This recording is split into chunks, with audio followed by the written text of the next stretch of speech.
Yes, a very good evening students. हम Indigo chapter हमने start किया हुआ था।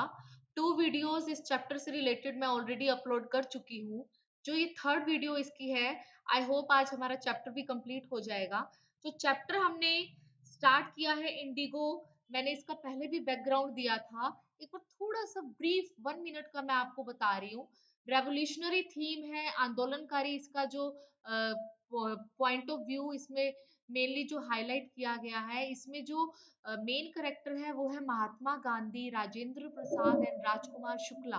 राजकुमार शुक्ला एक फार्मर है और महात्मा गांधी जो है एक तरह से स्ट्रॉन्ग हेल्पर बनते हैं, हेल्प करने वाले बनते हैं कि कैसे किसानों को ब्रिटिशर से जो है फ्री करना है, फ्रीडम दिलवानी है।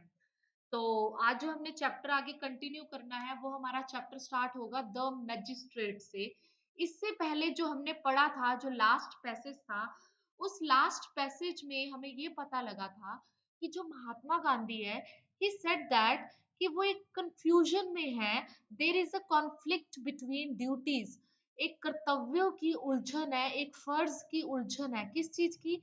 कि एक तरफ तो मेरे सामने सरकार की तरफ से ये आदेश आया हुआ है कि चंपारण छोड़कर चले जाओ, और दूसरी तरफ मेरी इंटीग्रिटी, मेरी ह्यूमैनिटी, मेरी नेशनल सर्विसेज मुझे ये मैसेज देती है, मुझे ये सिखाती है कि इन किसानों को ब्रिटिशर से आजाद करवाना है। आप इससे ऊपर वाला पैसेज देख भी सकते हो। जो मैंने लास्ट वीडियो बनाई थी, हमने यहाँ पर फिनिश की थी पेनल्टी ड्यू तक।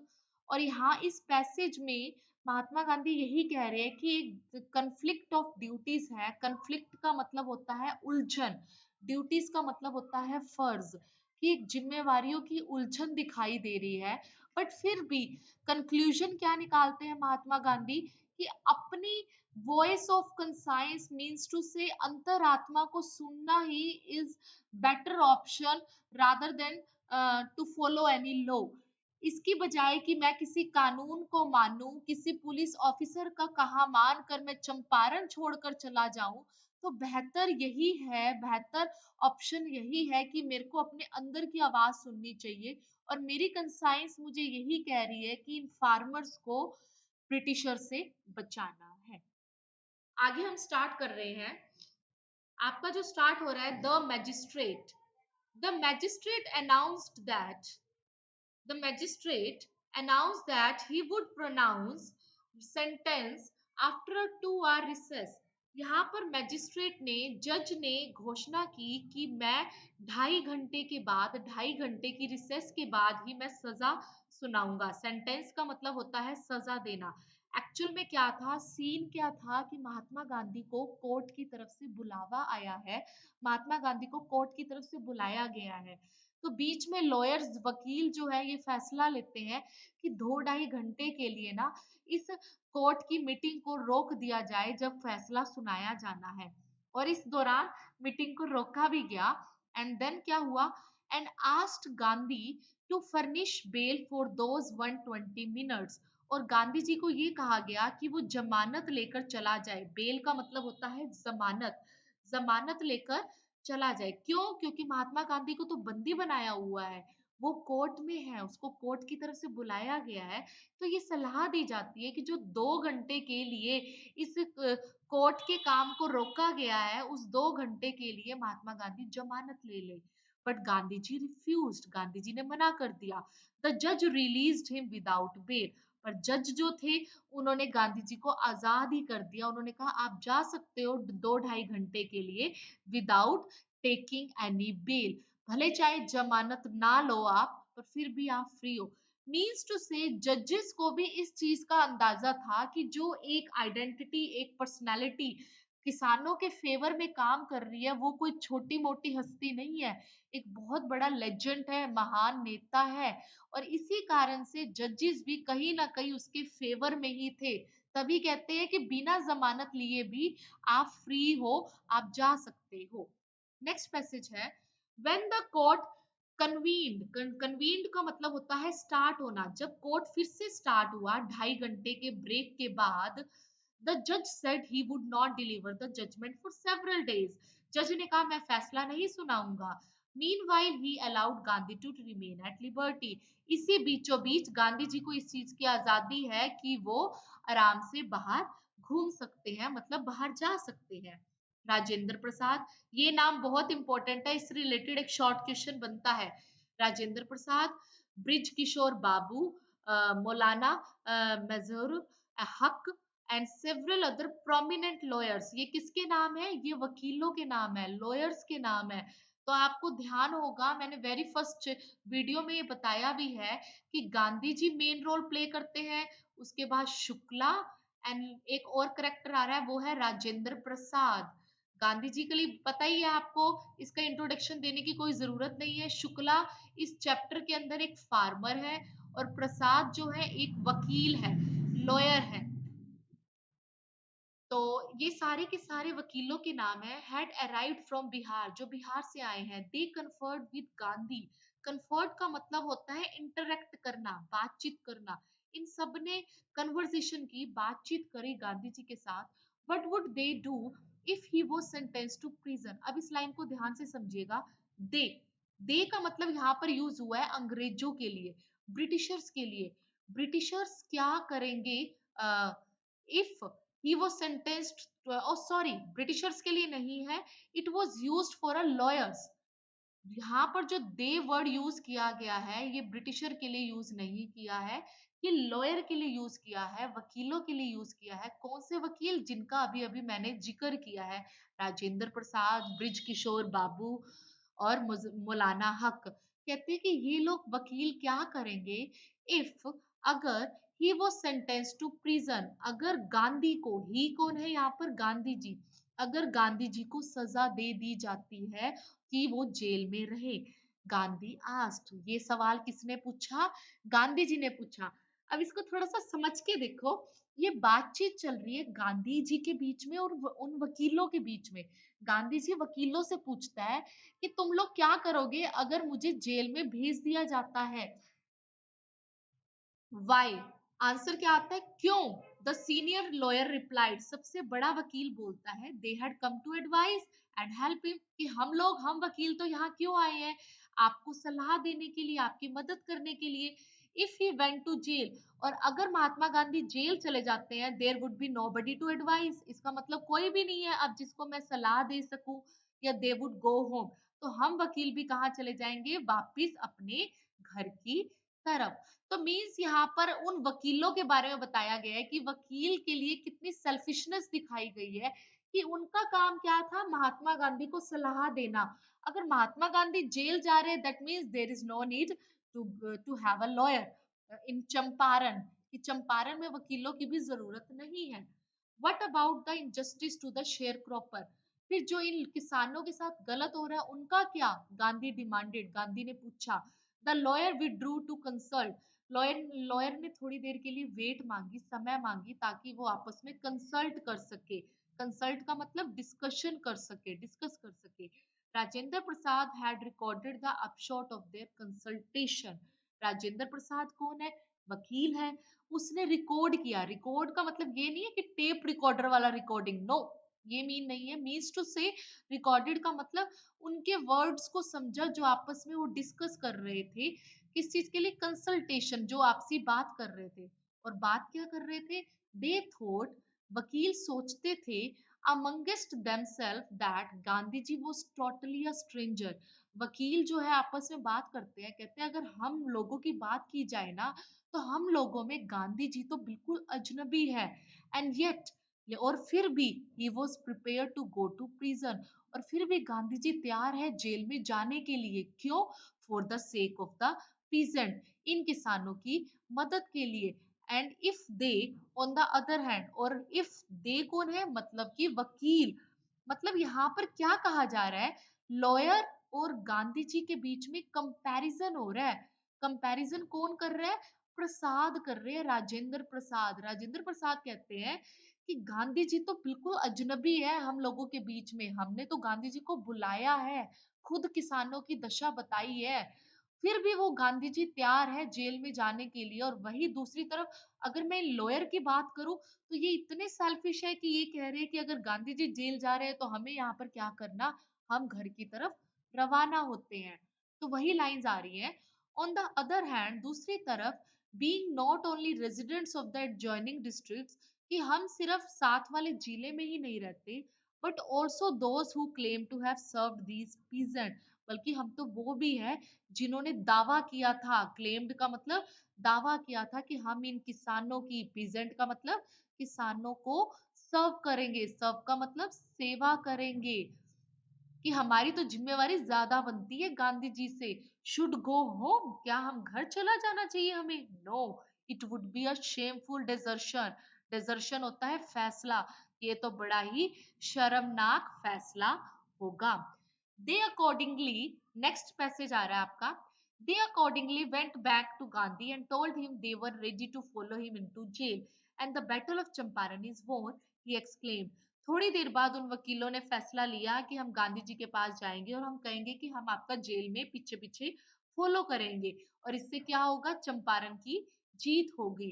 Then he took a piece of paper and divided the group into pairs. उसके बाद गांधी जी ने क्या किया, एक पेज का टुकड़ा लिया, पेपर लिया, and divided the groups into pair. जो पूरा दल था ना वकीलों का, उसको दो पार्ट्स में बांट दिया, and put down the order in which each pair was to court arrest. और एक तरह से ऐसा सीरियल ऑर्डर बना दिया कि महात्मा गांधी के बाद कौन ऐसा काम करेगा जो जेल में जाएगा। आई होप, एक्चुअल में स्टूडेंट्स, मैं ये बताना चाहूंगी, उस दौरान एक आंदोलन हुआ था, जेल भरो आंदोलन। जेल भरो आंदोलन का मतलब कि गांधी जी के पीछे पीछे ना जाने कितने ही लोग जेल में चले गए।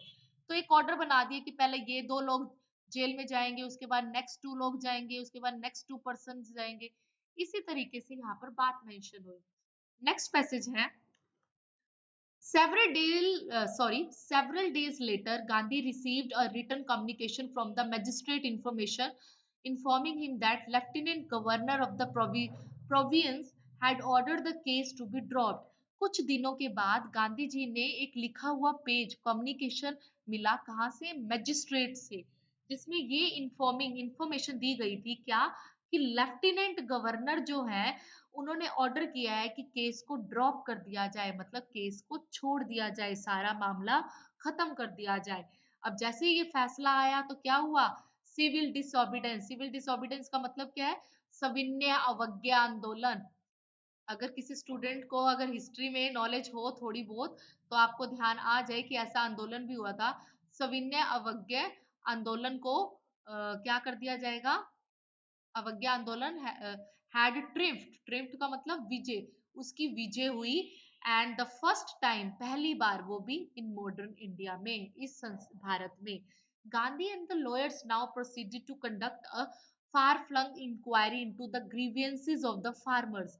अब मैं ग्रीवियंसेस का मतलब बताती हूँ सबसे पहले। ग्रीवियंस का मतलब होता है शिकायत। गांधी जी और उनके वकीलों ने सबसे पहले क्या काम किया, दूर दूर तक, फार फ्लंग का मतलब होता है दूर दराज तक, इंक्वायरी निकलवाई कि किसानों को क्या क्या शिकायतें हैं। Depositions by about 10,000 peasants were written down.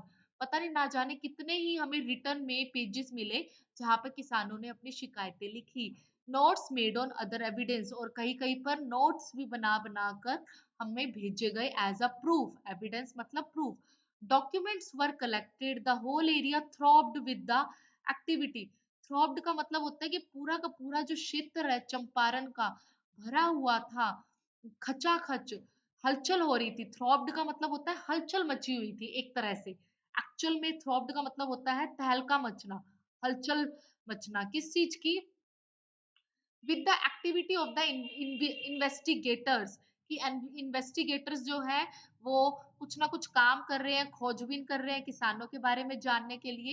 And vehement protest of the landlords, और साइड बाय साइड क्या, किस चीज की हलचल मची हुई थी, कि जमींदार जो लोग हैं, मतलब जमींदार लोग यहाँ पे कौन है, लैंडलॉर्ड्स कौन है, ब्रिटिशर्स, वो कड़ा, बहुत बड़ा, विहीमेंट, विहीमेंट का मतलब बहुत बड़े लेवल पर प्रोटेस्ट कर रहे थे। प्रोटेस्ट का मतलब होता है विरोध कर रहे थे। आई होप स्टूडेंट्स को ये समझ में आ रहा होगा सारा। नेक्स्ट पैसेज करते हैं हम। इन जून, अब जून में क्या होता है, जून में गांधी वो समन, समन का मीनिंग मैंने पहले भी बताया था, समन का मतलब होता है बुलावा, कोर्ट की तरफ से बुलावा। गांधी जी को बुलाया गया। किसने बुलाया? To sir Edward Gait the lieutenant governor. किसने बुलाया? बुलावा किसका था? एडवर्ड गेट का, जो कि लेफ्टिनेंट गवर्नर है। बिफोर ही वेंट, जाने से पहले। किसके? गांधी जी के। गांधी जी उनसे मिलने ही जा रहे थे। सबसे सबसे पहले गांधी जी ने क्या किया? He met leading associates and again led a detailed plan for civil disobedience. उन्होंने एक बहुत बड़ी मीटिंग की, एक प्लानिंग की अपने सिविल डिसोबिडेंस से रिलेटेड। क्यों? If he should not return, उन्होंने ये सोचा कि मैं मिलने जा रहा हूँ, हो सकता है कि शायद मैं वापस ना आऊं, इसलिए पीछे से कंप्लीट प्लानिंग करके गांधी जी गए। Gandhi had 4 protected interviews with the lieutenant governor. Gandhi ji की 4 बार इंटरव्यू हुए, मतलब इंटरव्यू मीन्स चर्चा हुई, बात चर्चा हुई 4 बार। ठीक है। हु एज अ रिजल्ट, और रिजल्ट क्या हुआ? Appointed an official commissioner of inquiry into the indigo share croppers situation. तो जो उससे हुआ क्या, एज अ रिजल्ट हमें ये पता चला कि इंडिगो शेयर क्रॉपर की सिचुएशन से रिलेटेड जो है ये सारी की सारी मीटिंग चल रही थी भी, कैसे उन शेयर क्रॉपर्स की सिचुएशंस को, उनकी कंडीशंस में इम्प्रूव करना है, और छानबीन की जा रही थी, इंक्वायरी की जा रही थी कि उनकी सिचुएशन कितनी मिजरेबल है। द कमीशन कंसिस्टेड ऑफ, अब ये जो कमीशन बनाया गया था, इसके लिए कमीशन बनाया गया, इंक्वायरी तो करनी थी ना। मैंने आपको पहले भी बताया कि जो 4 बार इनकी मीटिंग हुई, 4 बार मीटिंग का मेन फैसला ये लिया गया कि हमने छानबीन करनी है किसके बारे में? इन किसानों की सिचुएशन को लेकर। अब छानबीन कौन करेगा? तो एक कमीशन बनाया जाएगा। इस कमीशन में कंसिस्टेड ऑफ लैंडलॉर्ड्स, गवर्न, जो छानबीन करने के लिए फैसला लिया गया, एक तरफ तो क्या था? जमींदार थे, गवर्नमेंट ऑफिशियल्स थे, सरकार के कुछ लोग थे, और गांधी जी थे। और गांधी जी ही एज द सोल, सोल का मतलब अकेले ही, वो कौन थे? रिप्रेजेंटेटिव थे पीजेंट्स के, किसानों के। मतलब जो इंक्वायरी की जा रही थी, कोशिश कर रहे थे कि किसानों की सिचुएशन कितनी वर्स्ट है, उसके अंदर सिर्फ एक गांधी जी ही एक ऐसे पर्सन थे जो किसानों का कंटिन्यूसली जो है फेवर कर रहे थे, सहयोग दे रहे थे। नेक्स्ट है passage, Gandhi remained in Champaran for an initial uninterrupted. Uninterrupted का मतलब होता है कंटिन्यूसली, यहाँ पर मतलब आ रहा है लगातार। गांधी जी जो है चंपारण में रहे 7 महीने तक, 7 months, and then again for several shorter visits, और फिर छोटी छोटी विजिट करते रहे वो चंपारण में। The visit undertaken casually on the entreaty of an unlettered peasants. अब ये लाइन भी काफी इंपॉर्टेंट है। कहते जो विजिट की थी ना महात्मा गांधी ने, पहली विजिट की थी, अंडरटेकर, कैजुअली, मतलब कैजुअली हुई थी, बिना कोई सोची समझी नहीं थी, अचानक ही वो हो गई। ऑन द इंट्रीटी, इंट्रीटी होता है रिक्वेस्ट, आग्रह, किसके कहने पर? Request of an unlettered, unlettered का मतलब होता है अनएजुकेटेड, जो पढ़ा लिखा नहीं है, अनएजुकेटेड पीजेंट, किसानों के कहने पर जो पढ़े लिखे नहीं थे, इन द एक्सपेक्टेशन दैट, और हुआ क्या? It would last a few days. और गांधी जी तो ये उम्मीद लगाकर खड़े थे कि मैं उस अनपढ़ किसान के कहने पर मैं चंपारण जा तो रहा हूं, पर सिर्फ कुछ ही दिनों में मैं वापिस आ जाऊंगा। पर लगे बदले में कितना समय? 7 महीने, and occupied almost a year of Gandhi's life. पर एक्चुअल में कितना टाइम वो ले गया? लगभग साल के बराबर, 1 साल के लगभग जो है वो टाइम यहाँ पर यूटिलाइज हो गया। नेक्स्ट है द ऑफिशियल इंक्वायरी। अब यहाँ पर क्या आ रहा है? Official inquiry assembled a crushing mountain of evidence against the big planters, and when they saw this, they agreed in principle to make refunds to the peasants. But how much must we repay? They asked Gandhi. अब यहाँ पर क्या हुआ? Sudden change आया, एकदम से अचानक से कोई बदलाव आता है। क्या बदलाव आता है? लास्ट लाइन देखो, दे आस्क्ड गांधी। दे कौन है यहाँ पर? अंग्रेजों की बात कर रहे हैं, ब्रिटिशर्स की बात करते हैं। कहते हैं ब्रिटिशर्स पूछते हैं। अब यहाँ पे सब कुछ खत्म हो रहा है, मतलब सिचुएशन सुधरेगी कैसे? एक इंक्वायरी कमीशन गठित हुआ था कि ये देखना था कि किसानों की हालत इतनी खराब है, इसके लिए जब वो गठित हुआ तो क्या नॉलेज क्या मिली? द ऑफिशियल इंक्वायरी, जैसे कि ये पैसे स्टार्ट हो रहा है, कि ऑफिशियल ने इस चीज की इंक्वायरी की, क्रशिंग माउंटेन ऑफ एविडेंस, कि हमें ऐसे ऐसे प्रूफ मिले अगेंस्ट द बिग प्लांटर्स, इन जमींदारों के खिलाफ। और हमें क्या फैसला लिया? दे सो दिस दे एग्रीड, कि जो ब्रिटिशर्स हैं एग्रीड हो गए, मान गए क्या? टू मेक रिफंड, कि हम किसानों को रिफंड कर देंगे, जो हमने पैसा लिया है हम किसानों को वापस कर देंगे। अब वही ब्रिटिशर पूछते हैं, लैंडलॉर्ड्स पूछते हैं गांधी से, हाउ मच मस्ट वी पे, कितना चुकाना पड़ेगा हमें? दे थॉट, दे कौन है? ब्रिटिशर्स। ब्रिटिशर्स ने सोचा कि जो गांधी जी क्या बताएंगे, he is used for a Gandhi ji. अब इसके अंदर बात किसके बीच में कन्वर्सेशन हो रही है? लैंडलॉर्ड्स के बीच में, जमींदारों के बीच में, किसके साथ? महात्मा गांधी के साथ, गांधी जी के साथ हो रही है। अब ब्रिटिशर्स क्या सोचते हैं, लैंडलॉर्ड्स क्या सोचते हैं? He would demand a repayment in full of the money, कि गांधी जी तो पूरा का पूरा पैसा ही हमसे मांगेंगे, which they had illegally and deceitfully extorted from the sharecroppers। कौन सा पूरा पैसा?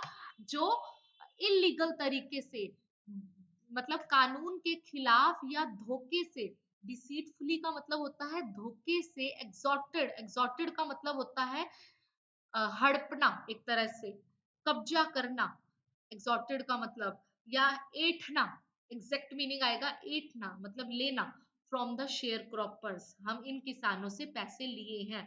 बट गांधी जी ने कितने रुपए, कितने मांगे? He asked only 50%। मतलब अंग्रेज तो ये सोच रहे थे कि गांधी जी तो पूरा का पूरा अमाउंट लेंगे हमसे, बट एक्चुअल में गांधी जी ने कितना मांगा? सिर्फ 50। And there he seemed adamant.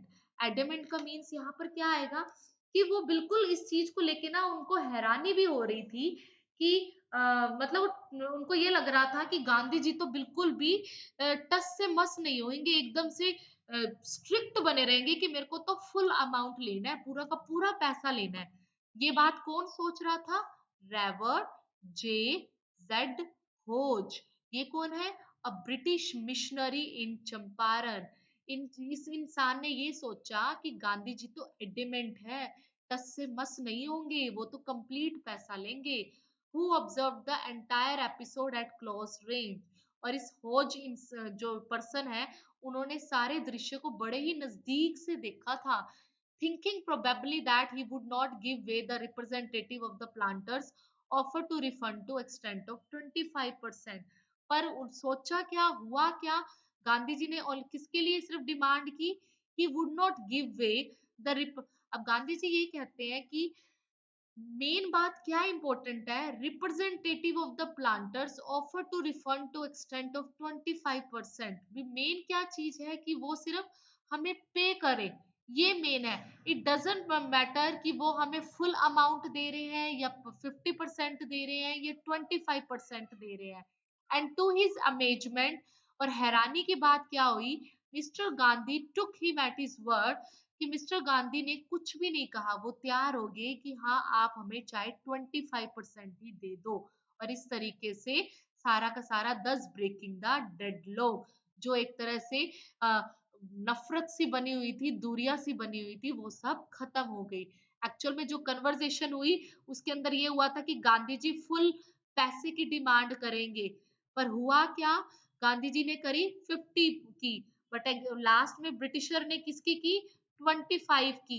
इस सिचुएशन में गांधी जी ने कहा कि पैसा देना मैटर करता है, ये मैटर नहीं करता कि वो कितना दे रहे हैं, 25 दे रहे हैं या 50 दे रहे हैं। इसलिए गांधी जी 25 पर भी तैयार हो गए।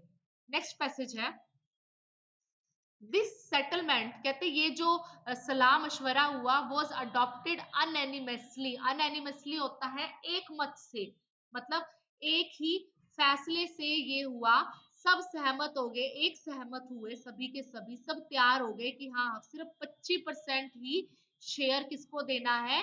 इन फार्मर्स को देना है जो उन्होंने लिया था।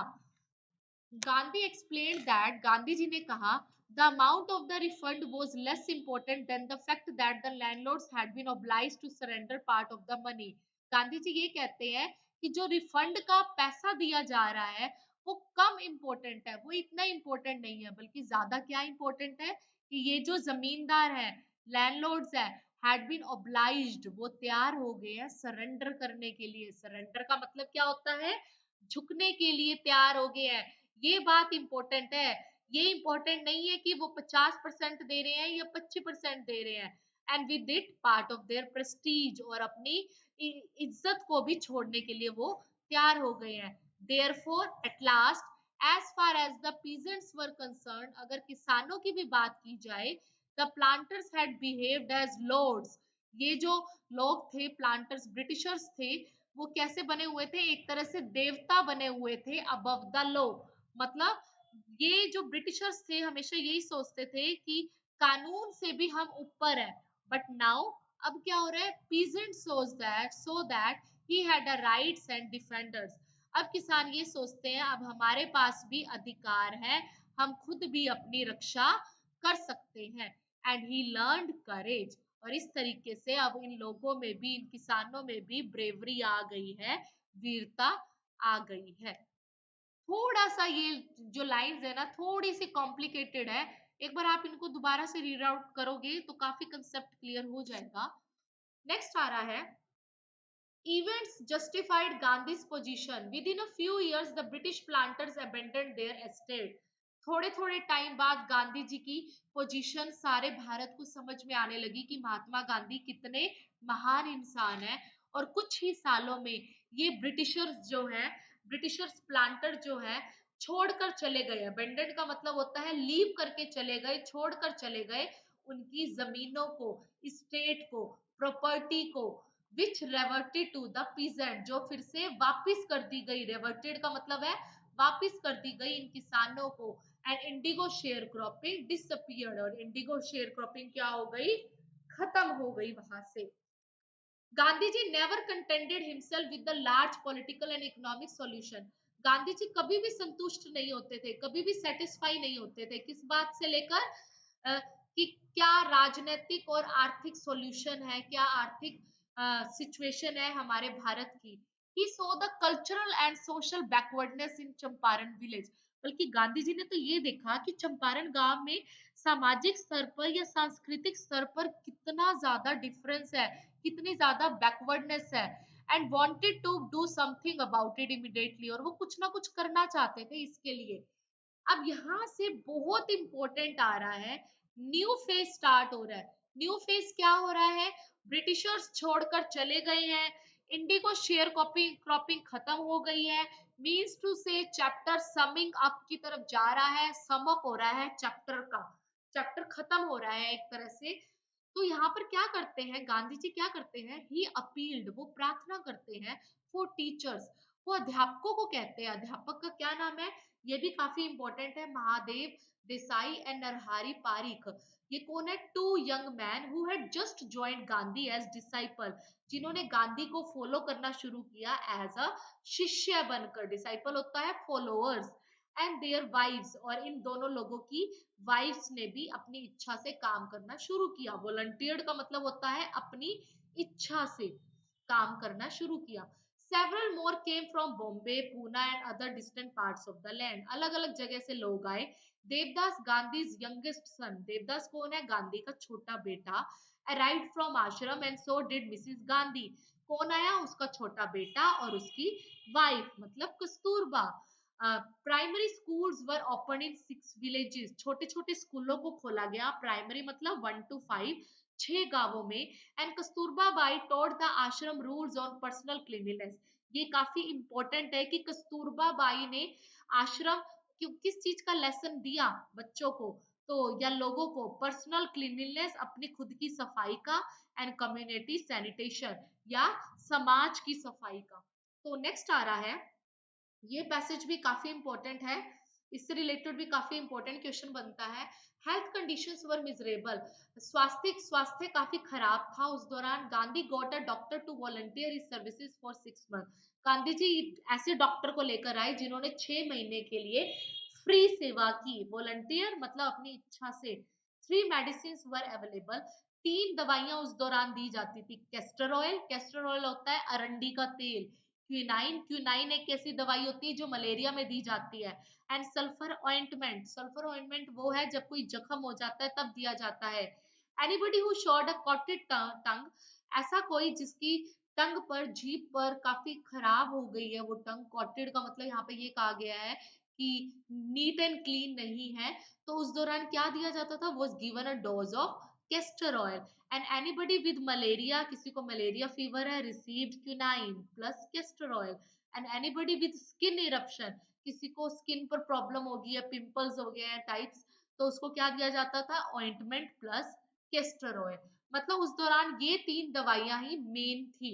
अब नेक्स्ट क्या आया, गांधी जी ने नोटिस किया क्या, the filthy state of women's cloth, कि उस दौरान वहां की औरतों के कपड़े बड़े ही खराब थे, फिल्थी थे। फिल्थी का मतलब होता है फटे पुराने। He asked Kasturba Bai to talk to them about it, and one woman took Kasturba Bai into her hut. Kasturba by को गांधी जी ने कहा कि इन औरतों से बात करो, और उन औरतों में से एक औरत कस्तूरबा बाई को अपनी झोपड़ी में ले गई एंड सेड, एंड कहा, लुक, देखो, देयर इज नो बॉक्स और cupboard they hear for clothes, कि कपड़ों के लिए कोई अलमारी नहीं है, ना कोई बॉक्स है। The sari I am wearing is the only one I have, जो साड़ी मैंने पहनी हुई है यही एक है।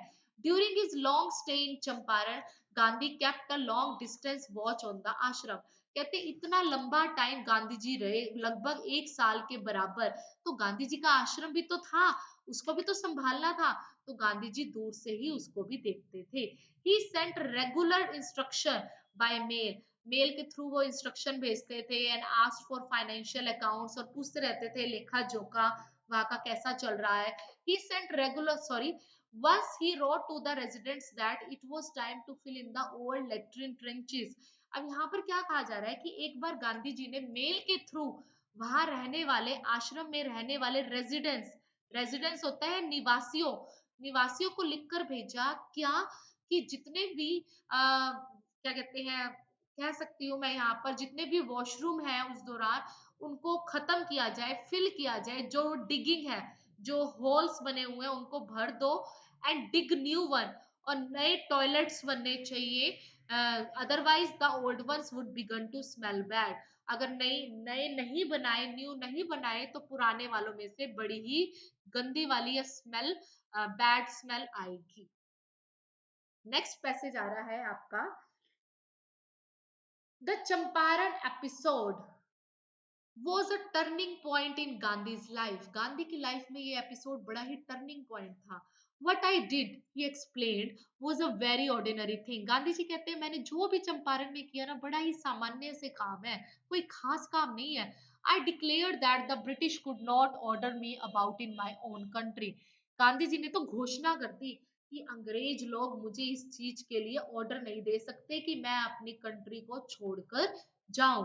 But Champaran did not begin as an act of defense। पर जो चंपारण गांव है वो कभी भी ऐसे शुरू नहीं हुआ था कि उसने किसी भी ऑर्डर को डिसओबे करना है। शुरुआत किसने की थी किसी भी ऑर्डर को डिसओबे करने की, गांधी जी ने, क्योंकि उसको अदालत की तरफ से, अंग्रेजों की तरफ से ये ऑर्डर मिला था कि चंपारण छोड़कर जाओ। एक गांधी जी थे जिन्होंने ऑर्डर को डिसओबे किया, मींस डिफायंस किया, कहने को, आज्ञा को नहीं माना। It grew out of an attempt to elevate, elevate होता है एक तरह से कम करना, एलिवेट होता है कम करना, क्या कम करना था, the distress of large numbers of poor peasants.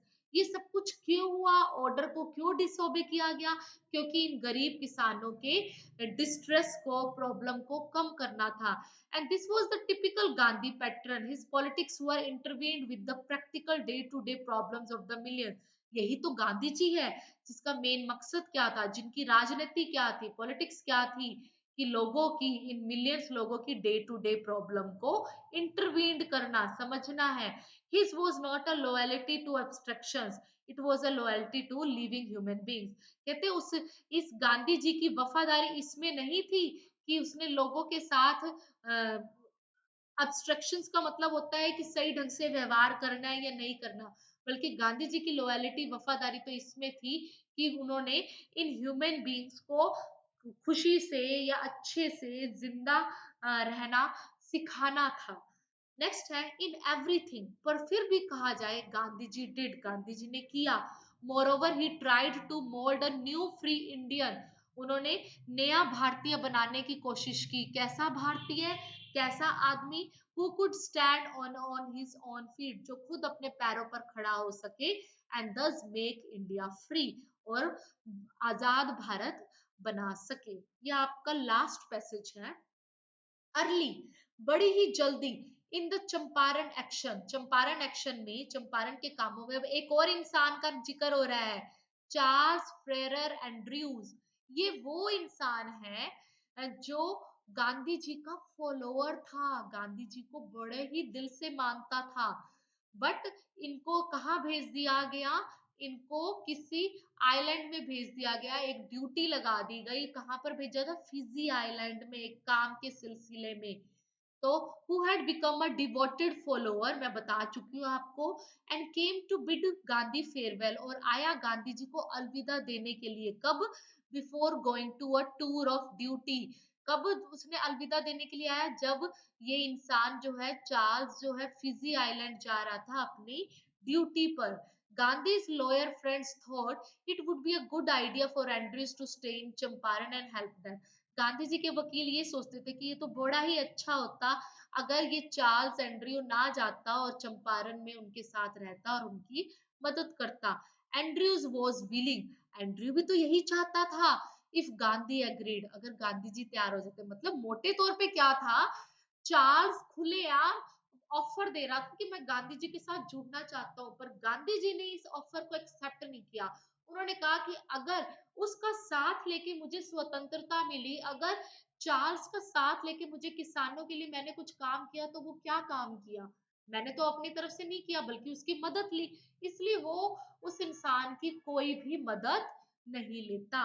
But Gandhi was vehemently opposed, but Gandhi ने स्ट्रांगली, बड़े ही कठोर शब्दों में उसकी बात को मानने से इनकार कर दिया। vehemently का मतलब होता है जोरदार शब्दों में, vehemently का पहले भी मैंने मीनिंग बताया था, जोरदार।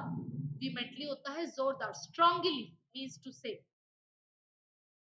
He said, उसने कहा, you think that in this unequal fight it would be helpful if we have an Englishman on our side। Gandhi ji ये कहते हैं कि क्या ये इक्वल फाइट होगी, बराबर की क्या ये लड़ाई होगी अगर हमारे साथ इंग्लिश मैन आ जाएगा, अगर हमारे साथ एक अंग्रेज आ जाएगा।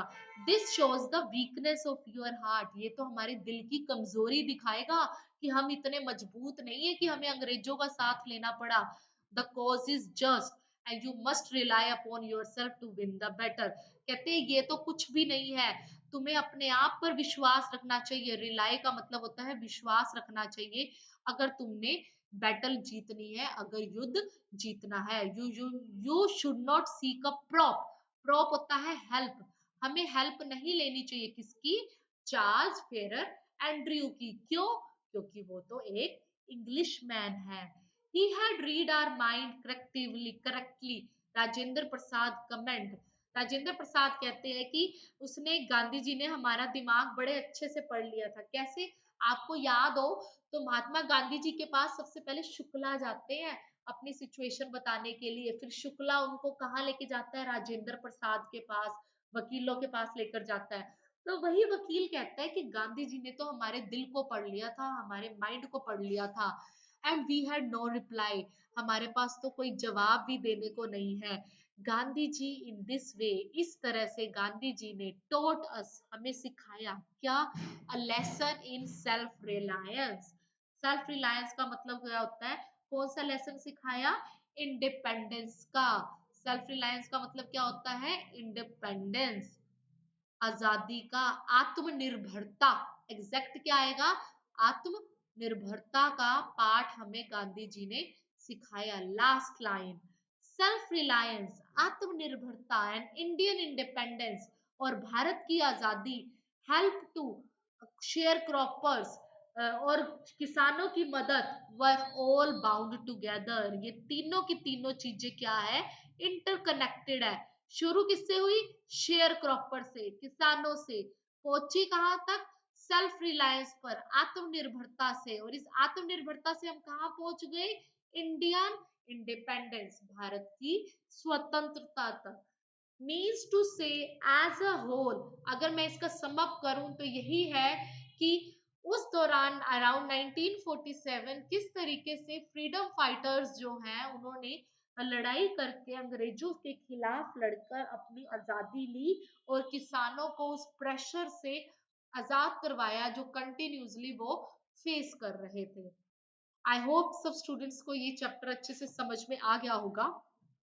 Thanks a lot, thank you very much.